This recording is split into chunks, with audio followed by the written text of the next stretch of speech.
तर माझं म्हणणं असं आहे की 30 ते 40 हजार सभासदांचं भवितव्य अंधारात टाकण्यात आलेलं आहे, असा त्यांचा आरोप आहे की यांना मतदानाचा हक्क मिळालेला नाहीये. तर माझा प्रश्न आहे तो कुणामुळे मिळालेला नाहीये? संचालक मंडळ जर 10 वर्ष तुम्ही सत्ता उपभोगताय तर ही ड्युटी कोणाची होती? आमची होती का तुमची होती?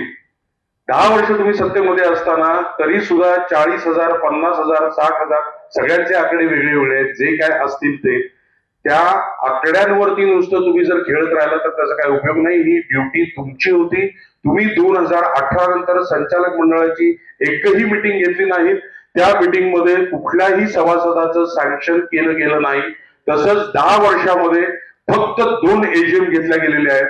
8 वर्षाचा हिशोब कुणाकडे आणि कसा मागायचा, किंवा 8 वर्षामध्ये या सगळ्यांचे प्रॉब्लेम जे आहेत ते मांडण्याकरता कुठलं व्यासपीठ असणार आहे? दरवेळेला तुम्ही सगळीजण मंडळी महामंडळात उपलब्ध नसणार आहे. एजीएम मध्येच हे प्रश्न सगळ्यांच्या समोर मांडू शकतात आणि हक्काने मांडू शकतात, कारण या सगळ्यांची मातृसंस्था ही अखिल भारतीय मराठी चित्रपट महामंडळ आहे.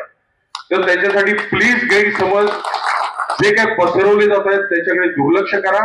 40, 50, 60,000 जे काय आकडे आहेत त्याच्या संदर्भात पण एक गोष्ट, आय थिंक हा अनुक्रमांक आहे, हे आधी सगळ्यांनी लक्षात घ्या. 50-60,000 जे सांगितलं जातंय तो अनुक्रमांक आहे.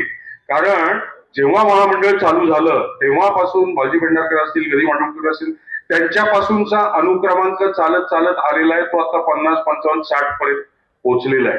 त्याच्यातले साधारण 8 ते 10,000 माणसं आज हयात नाही आहेत, एक्सपायर्ड झालेली आहेत, म्हणून ती नावं काढून टाकली जात नाहीत. त्या जागेवरती तशीच राहतात आणि हा आकडा पुढे पुढे जातो. म्हणजे तुम्हाला अनुक्रमांक जो सांगितला जातोय तो म्हणजे सभासदांचा आकडा नाही. तरी सुद्धा 30, 35, 40,000 जे काही सभासद आहेत त्याला जे क्रायटेरिया दिलेले आहेत त्या क्रायटेरिया प्रमाणे त्यांना सभासद करून घेणे, ब वर्गातनं अ वर्गामध्ये आणणे, अ वर्गातून मतदार यादीमध्ये त्यांचं नाव आणणे, ही जबाबदारी कुणाची होती? आमची होती का? ती झालेली नाही. म्हणून आज आम्हाला चित्रकर्मी नावाचं पॅनल घेऊन तुमच्या सगळ्यांच्या समोर यावं लागतंय. हे जर त्यांनी केलं असतं तर आमच्यातली कोणीच आली नसती.